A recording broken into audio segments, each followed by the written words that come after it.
Hello, hello, brothers and sisters. It's a new week.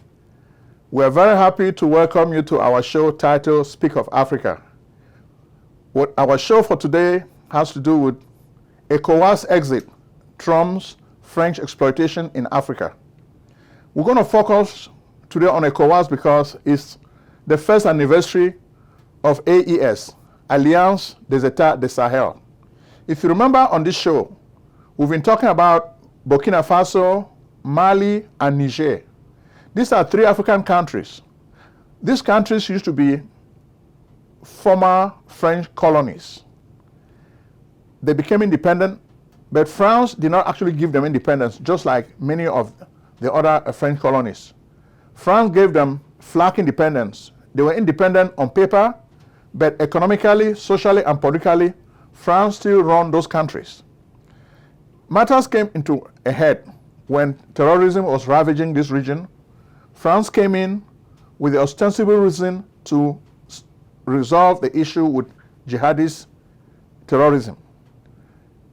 These countries realized that France was not really fighting terrorism. France was there for France's own interests. Then they decided to sever ties with France. This whole edifice of Franc-Afrique, a house that France built to steal, loot resources from Africa, they decided to demolish this house. ECOWAS was part of this infrastructure. The guys realized that France and some of those colonial powers were using ECOWAS as a tool to subdue and exploit Africa. They realized that matters have come to a head, enough is enough, so they wanted France to exit.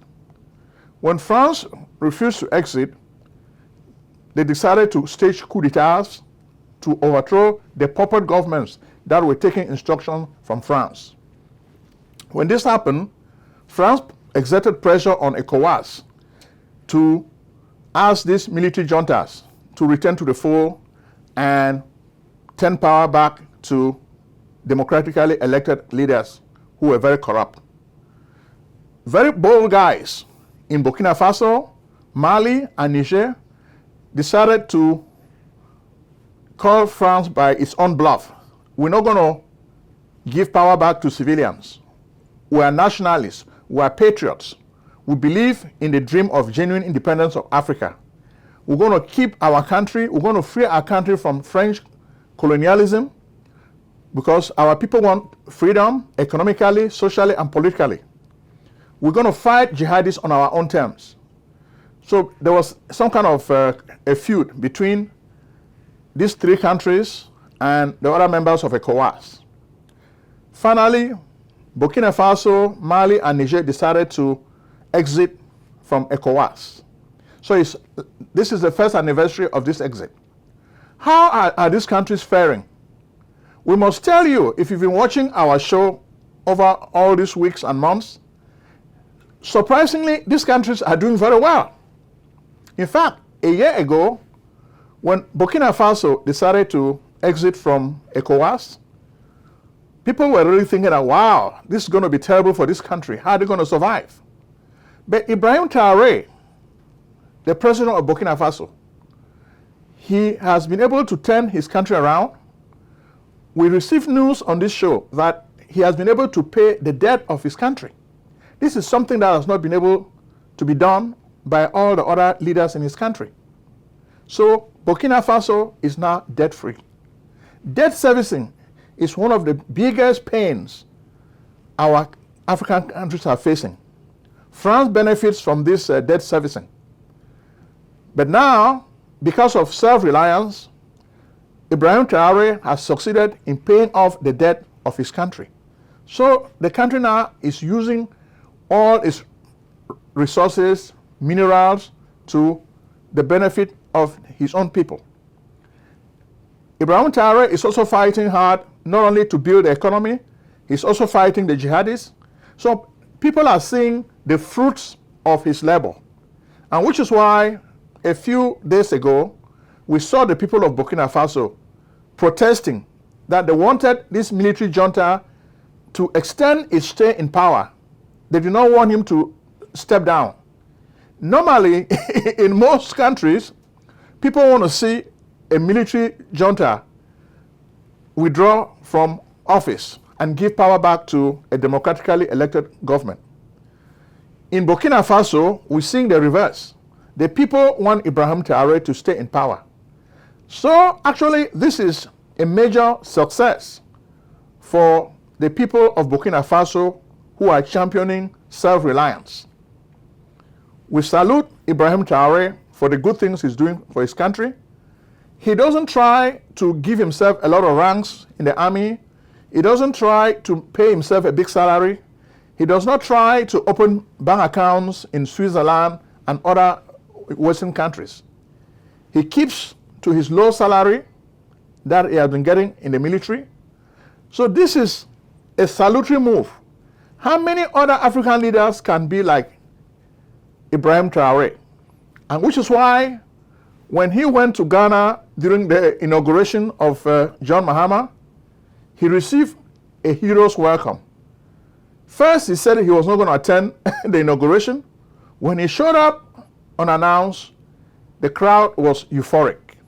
So Ghana, unlike Nana Akufo-Addo, John Mahama has given an olive branch to the Alliance des États du Sahel, which is the new confederation. Then, of course, you have Mali. In Mali, you have Assimi Goïta. How is he faring? Well, when he took over power in Mali, there was gloom and doom. People thought things are going to crash. But so far, things are tough. The fight with jihadis is ongoing. And Assimi Goïta is struggling to keep his economy going. He's using the resources of the country to buy better weapons from different foreign partners such as Russia, Turkey, and others. So people are really seeing the fruit of their labor. So they are happy with him. We're not saying that everybody in Mali is happy with the junta, but we see that there is popular support amongst the people of Mali for the government of Assimi Goïta. What about Niger? Niger tells a similar story. Orano, the French uranium mining company, has been fighting with the junta because the junta has withdrawn their rights to steal and loot the resources of that country. But General Abdurrahman Touani is doing the right thing. So he is uniting with Burkina Faso and Mali to create a confederation. But the good news that is coming out from this Alliance des États du Sahel is the realization of the passport project. So these three countries have made it possible now for the citizens of Burkina Faso, Mali, and Niger to have a common passport. When this happens, this is going to take place on January 29th. So this is a salutary move indeed. So we're going to have a common passport. People who are in Burkina Faso, Mali, and Niger can travel with this single passport. Isn't this commendable? We hope other countries can follow suit. We're hearing some noises that Togo wants to join. Is this serious? Togo is a French puppet. Is this going to happen? Let's see what Faure Yadema is going to do. We're watching. And we know that Damiba, the military strongman who was ousted by Ibrahim Traoré, is going to be sacrificed, because if you're telling us that Faure Yadema is going to join the Alliance des États du Sahel, so you're saying that they might want to sacrifice Damiba in the process. If not, how are they going to do it? Is France going to sit and watch Faure Yadema join the Alliance des États du Sahel? Those are questions inquiry minds are asking. Then, what about Ghana? Well, John Mahama has already shown that he's willing to work with the Alliance des États du Sahel, which is the new confederation. Is Ghana going to surrender its passport in favor of a confederation passport? Those are questions inquiring minds want to know. But when we see that John Mahama is already opening up to the confederation, This is a salutary move. So it means that more and more African countries are seeing the fruits. So people say you don't quarrel with success, which is what we're seeing now in the case of Alliance de l'État du Sahel. So the passport, which is going to be launched on January 29th, is going to be a watershed event in Africa. And we salute this very, very much. We hope other countries, such as La République du Cameroon, can follow suit. Well, La République du Cameroon is a country in which the leader is dying. He's over 92 years old. He's feeble, sick, but he's still clinging on to power. He's doing everything possible to torpedo the various guys in the opposition so he can stay in power. We even understand that Maurice Kamto may not even be a candidate in the next election. So Maurice Kamto is a famous attorney. He has worked as a lawyer for so many French colonial countries and even in France. This guy knows the law very well. He has been a professor of law. So how come the government of Cameroon wants to use legal technicalities to ban him from running for the president in October 2025? That's a question a lot of inquiry minds are asking. It's not only Maurice Kamto, but it looks like the folks in the north. We chose the example of Alassane Ousmane May from the north. Already these people see the CPD Empire as a sinking ship.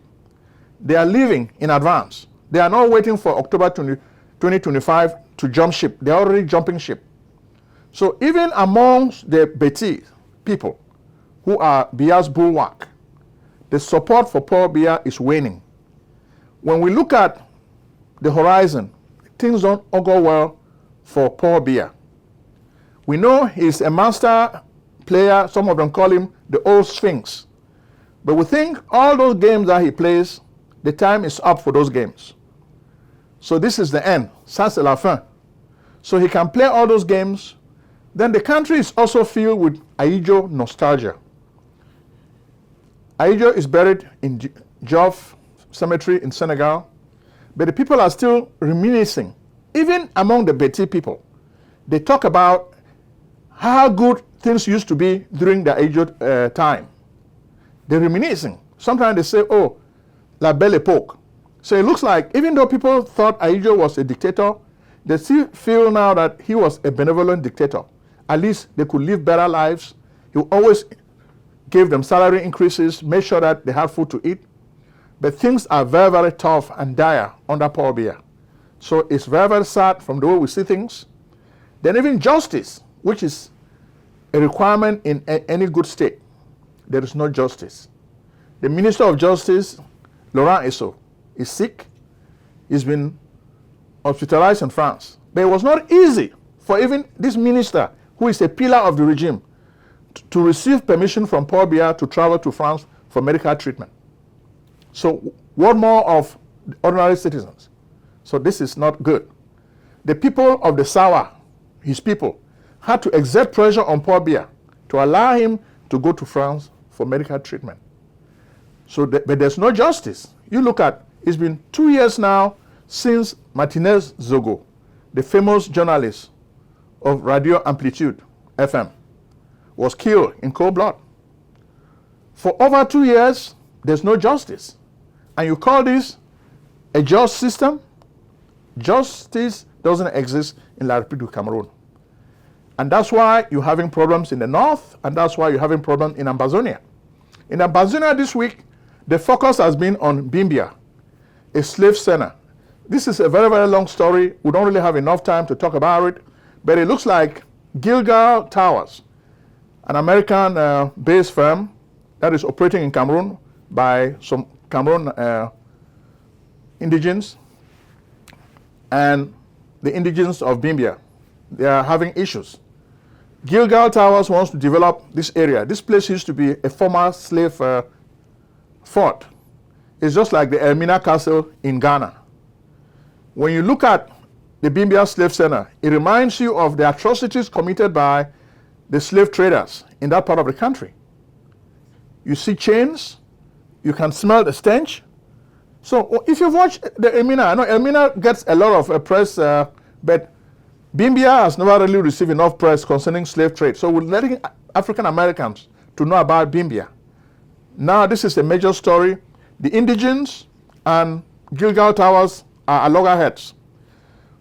Gilgal Towers wants to develop the area, but the indigenes want this place to remain a tourist attraction, a historical site. So this conflict has come to the fore. How is it going to be resolved? It remains to be seen. Welcome to a tax service. We are tax professionals at your service. Our services include tax returns, payroll, bookkeeping, business planning. We provide professional service, years of experience, and are proud to serve your business. Get your maximum tax refund with 100% customer satisfaction guarantee. We are located at 11207A Lockwood Drive, Silver Spring, Maryland, 20901.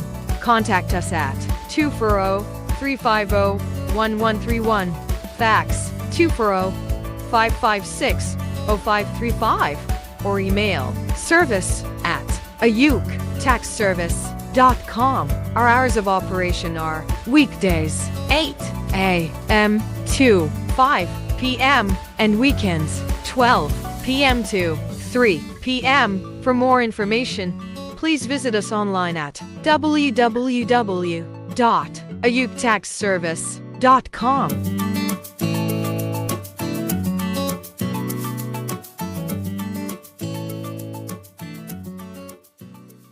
Next, we take you to Congo DRC. Things are not going well. We've been talking about Congo DRC almost every week on this show because Congo DRC is probably the richest country in Africa. Unfortunately, the resources of this country are stolen, not only by foreign entities, they are stolen by the neighbors of Congo DRC. Rwanda, for one, is a big thief. Rwanda has no minerals, but they are stealing the minerals from Congo DRC, which is why Rwanda is supporting the M23, Mouvement 23. Mouvement 23 has been very active since January, very active, and they have been taking over towns. We hear they are just about encircling the big town of Goma, a town with over, we hear, 2 million people. Then the governor of the area was killed a few days ago when he tried to go to the war front. So things are really tough. You can see the army of the Republic fighting the M23. But because the M23 is getting support from Rwanda, the army is finding it difficult to do much. Then, of course, Congo's neighbors, even such as Uganda, they claim to be against M23, but they are really fighting the ADF, which is another Muslim rebel offshoot that Kagame's friend Museveni is fighting. So you see that Congo is like facing a war on many fronts. So it's difficult. When you see Felix Tshisekedi trying to make friends with South Africa, even the soldiers from South Africa who went to Congo DRC to fight have been killed. So it's a very, very dangerous place. We understand this week the United Nations is holding an emergency meeting to decide on what to do because the situation in Congo DRC is really dire. People are evacuating, they are running away because a lot of people are being killed. We think the regional war of the Great Lakes is returning. That's the way we see things on the horizon. Things are really getting bad. It looks like they may have to get worse before they get better. International action is really the culprit. Nothing is being done. Everybody will say, oh, we're going to try to solve the problem in the Great Lakes. No, another regional war is in the offing. That's what we can tell you. We can see this coming. And next, we want to take you to Libya. Since the killing of Gaddafi by Nicolas Sarkozy, Libya has been very unstable. There has been civil war and a lot more chaos. But when we look at it, what do we say? Sarkozy is in French court now trying to defend himself. He basically is the architect of the collapse of the Libyan state. Muammar Gaddafi was not really an angel. He was a revolutionary. He was trying to introduce change. Whenever you were a revolutionary fighter in your country, Gaddafi tried to give you support. Gaddafi said he believed in the dream of one Africa, so he tried to support African rebellions. Okay? But he struck a first-hand deal with Nicolas Sarkozy. He gave Nicolas Sarkozy money to run his election, but has been talking about the pact his father signed with Nicolas Sarkozy. Sarkozy and some of his ministers are claiming that they are innocent, they did not do anything wrong, but people know that he was behind the killing of Gaddafi, and he did this for personal reasons because he did not want to be exposed. But now the French court is taking the former president to task. They are challenging him. From Libya now, we take you to Nigeria. Tired of waiting in long lines at the emergency room or your doctor's office? You should be. Why wait in long lines for care? It's time for you to come to Lucille Urgent Care. Real care, no waiting. Lucille Urgent Care, the best place for true and loving care. Service at Lucille Urgent Care is convenient, fast, time efficient, affordable, accessible, transparent, and cost effective. Royal treatment is your right. Indeed, it's not just a privilege or pejorative. Skip the emergency room's long lines, kiss the ER goodbye, say farewell to your old doctor's office, pay less, save time, enjoy the excitement of convenience, receive immediate treatment, get the healthcare you need quickly and affordably. Lucille Urgent Care offers many express services: rapid COVID-19 testing, on-site prescription, preventative lab services, imaging and x-rays, urgent medical treatment for common illnesses and injuries, routine vaccines and flu shots, work-related injury services, pre-employment, occupational, annual, and sports physicals, immigration exams, and much more. Same-day treatment, rapid lab results, extended hours, weekend hours, no appointment necessary, no insurance necessary, no doctor necessary, walk-ins accepted, telemedicine available. We are open 7 days a week with evening and weekend hours. We are located in Maryland. Lucille Urgent Care, 903 Half York Road, Towson, Maryland, 21204. Website, lucilleuc.com. Call at 443-275-1286 or 301-593-4897.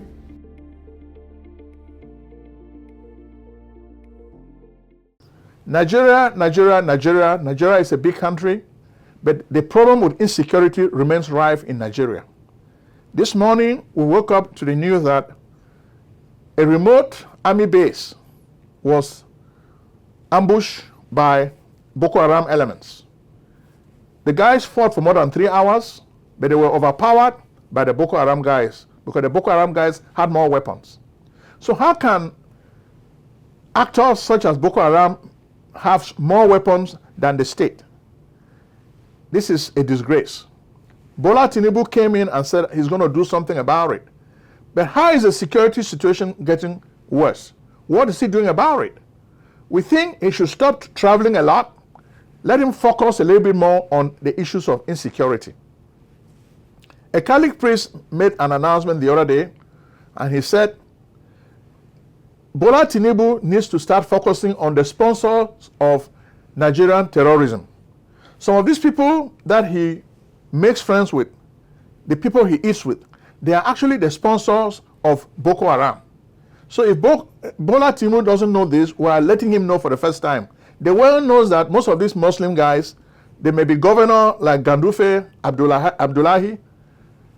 He causes with these guys, but all these guys are sponsors of Boko Haram terrorism. So let's call a spade a spade. These are the guys creating havoc. Bola Tinubu needs to go after these guys so that they can stop their activity. Let them come publicly and announce that they are not going to be supporting Boko Haram anymore. People need to continue watching because let's hold their hand to the fire. The people of Boko Haram are just the little guys. The big sponsors are the ones giving them the money to do whatever they are doing. Bola Tinubu might say, oh no, we're trying to curtail the inflow, the infrastructure of their money networks. That has not dented the terrorist activity in Nigeria. So things are still getting worse. What about South Africa? Well, in South Africa, we understand that there is land seizure. There's a bill that has been signed into law by Cyril Ramaphosa. They are trying to seize land. So this land expropriation is something that is happening in revision of the law of 1975. Yet, Some of the big parties in South Africa are challenging the president over this land seizure. You know that land redistribution is a policy that really helps the black majority.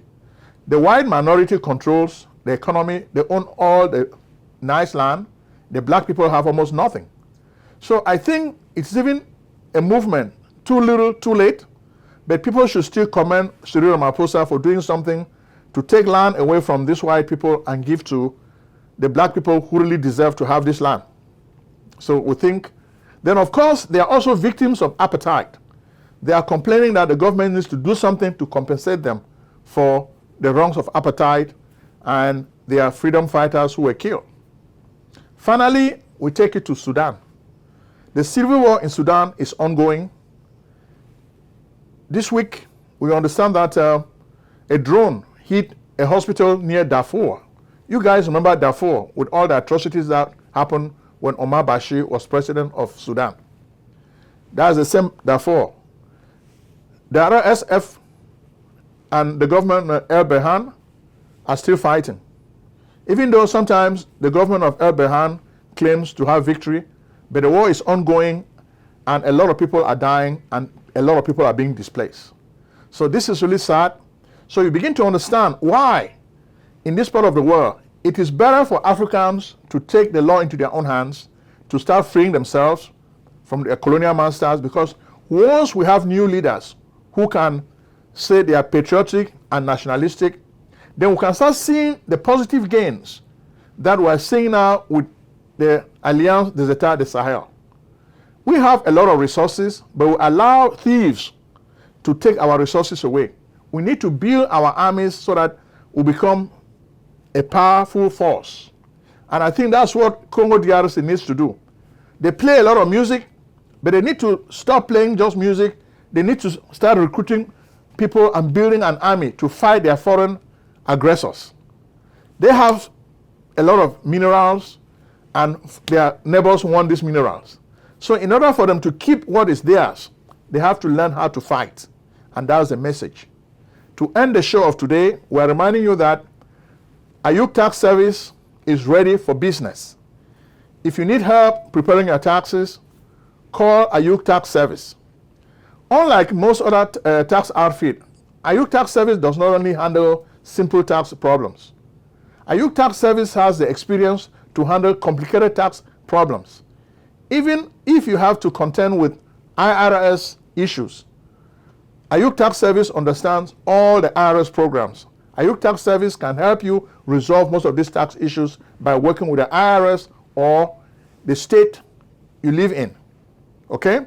So, unlike probably a preparer who may not be able to handle complicated tax issues, Ayuk Tax Service can handle very complicated tax issues.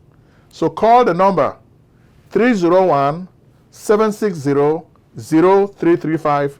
May God bless you.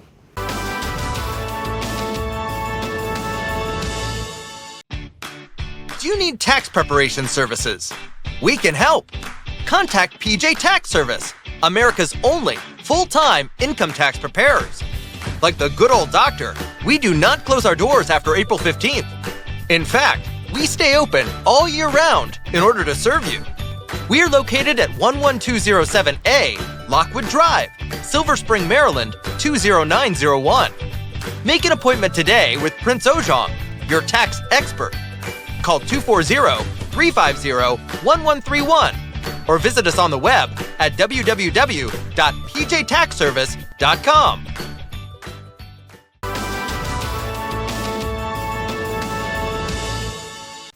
Selling a service or a product? Need buyers? Use the African Nation TV as a channel to reach many viewers. Act now and call Prince Ojong at 240-350-1131. That's 240-350-1131. Act today.